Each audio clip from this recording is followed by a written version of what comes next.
Hey, this is Jesse with Create This. Today I'm going to be showing you how to install this Motorcraft FA1916 air filter on a 2015 Ford Transit van with a 3.7 liter V6. I have a link to this air filter down below the video in the description. All right, so the first thing that we're going to do is just with a regular flathead screwdriver, we're going to remove this band here, band clamp. I'm just going to loosen it up. I'm not going to remove it entirely. And I'm going to pull out this plug. Little red clip comes up and the plug comes off. Pull on the air intake hose to separate it and try to get it out of the way. It's not going to be easy. Okay, once you have taken off the air intake hose, there is a little clip right here, and you just want to pull back. That releases that clip, and there is another one over here. Same thing.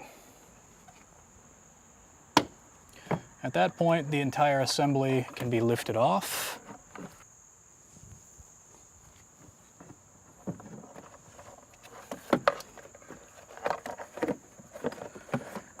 And if you're careful,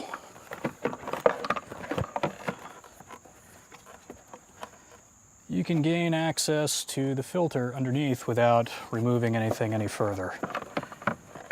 You can kind of shove this in here a little bit. It's a tight fit, but it's possible.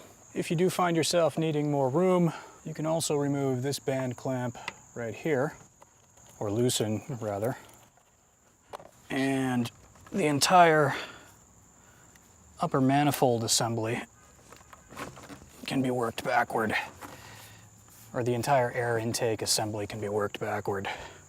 I don't really recommend doing it this way though, because it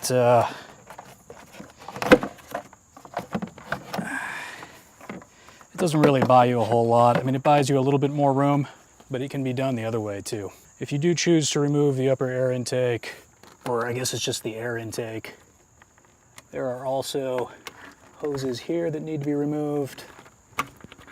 That one just pops off. And this one's a weird snap lock sort of thing that also pops off.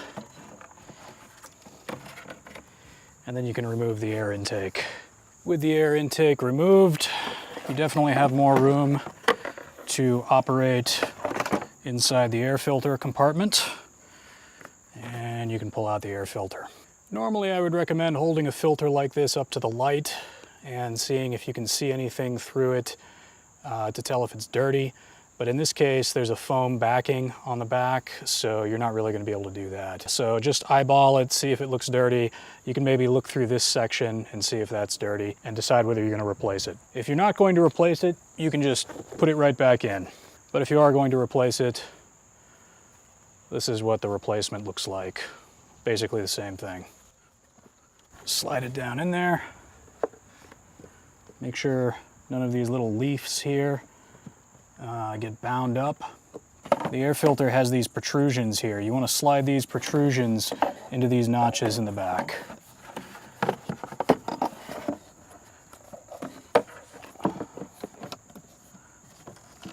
Make sure you don't bind your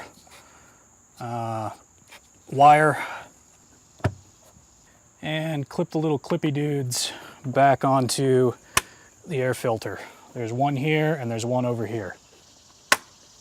If you have trouble getting those clips on, it's probably because the air filter cap or top is not seated properly. So you might want to try moving things around until it's seated properly. At this point, you can go ahead and reconnect your cable here. And make sure you push down on that red lever there if you have one. And go ahead and reinstall the air intake hose, duct, whatever you want to call it. On this side, you want to make sure that your pipe clamp is, you want to make sure that you push it over the air filter housing. There we go. We'll tighten that in a second. And on this side, you want to make sure that those two hoses, they look like vacuum hoses that you disconnected, are reconnected. So we're going to reconnect those. Looks like they just snap right on. And then reconnect the hose to the upper manifold. I had to twist mine a little bit until the notch here lined up. Not particularly easy to do. Okay, and now you have to make sure that you tighten your hose clamps. Again, make sure that the notch lines up and that the hose is firmly seated, and then tighten your hose clamp. All right, and that's it. You've changed your air filter. Again, the last time I did this, I did not actually remove this upper air intake tubing here. I just simply moved the hose backward and kind of got this thing, the upper air filter box, out of the way enough to remove the filter itself. It can be done, I've done it before, but it's much easier in the video to show you removing the actual upper air intake hose as well, whichever way works for you. Again, this is a FA1916 air filter that I installed today. You need to check the sticker plate on your engine to make sure that your engine takes the same air filter.